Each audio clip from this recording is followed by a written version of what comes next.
We're in Casey County, Gregory Lawhorn. That's correct. With a handful of cane right over here. Let's talk about what's going on here today. Now you're making molasses, or sorghum. Sorghum. What's the difference between molasses and sorghum? Well, now I've read so many stories about it, I don't know what to tell you the truth about it.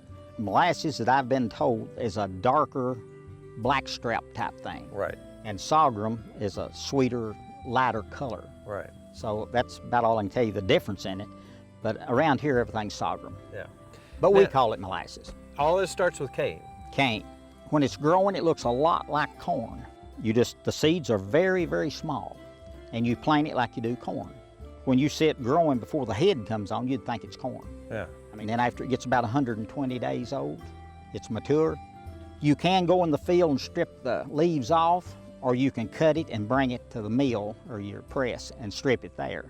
It'll hold itself in shape if you'll strip it standing and break the head out.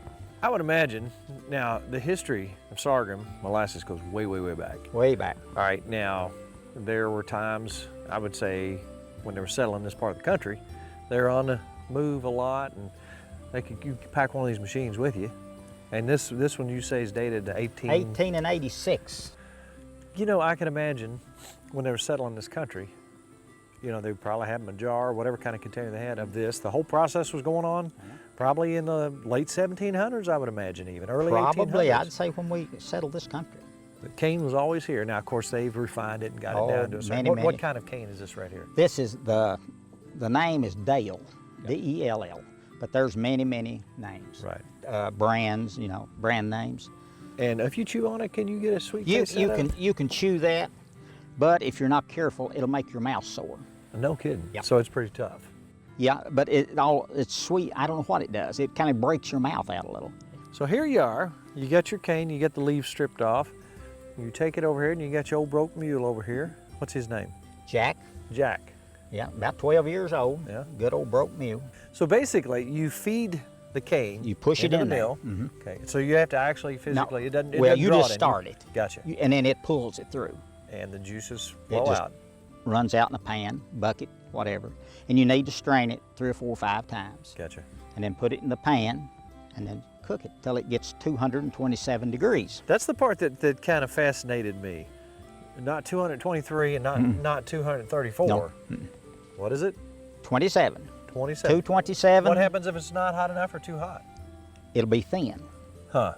See, some people like it kind of thick and some like it little thin. Yeah. But the really right consistency is 227 degrees. 220. That's specific. Mm-hmm.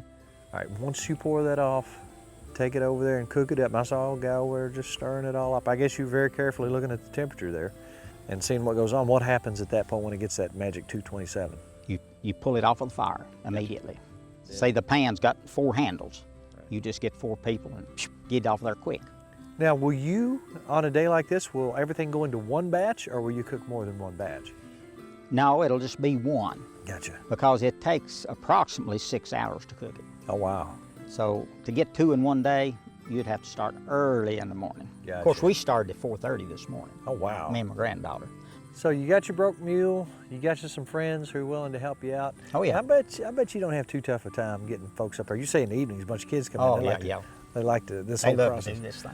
Do you think people have some kind of sense inside, whether they know it or not, they want to know how things were done back in the old days? I believe everybody has a longing to learn where our ancestors and our heritage has come from. A lot of these younger children, they may act like, and you know, they're not really interested, but when they're around something like this, you can see them, their eyes are lighting, and want to ask questions about why does this do this, this, this. So yeah, I think we need to preserve our heritage. Yeah. And we might have to go back to that someday. Well, you know, if you can do it, you could survive if things got to a certain point. Thank you for doing what you're doing and keeping the Appreciate traditions alive. That's part of what this show does. Well, that's what we need. We need to get back to reality. Yeah. Well, thank you so much for taking time out for us today. Thank you.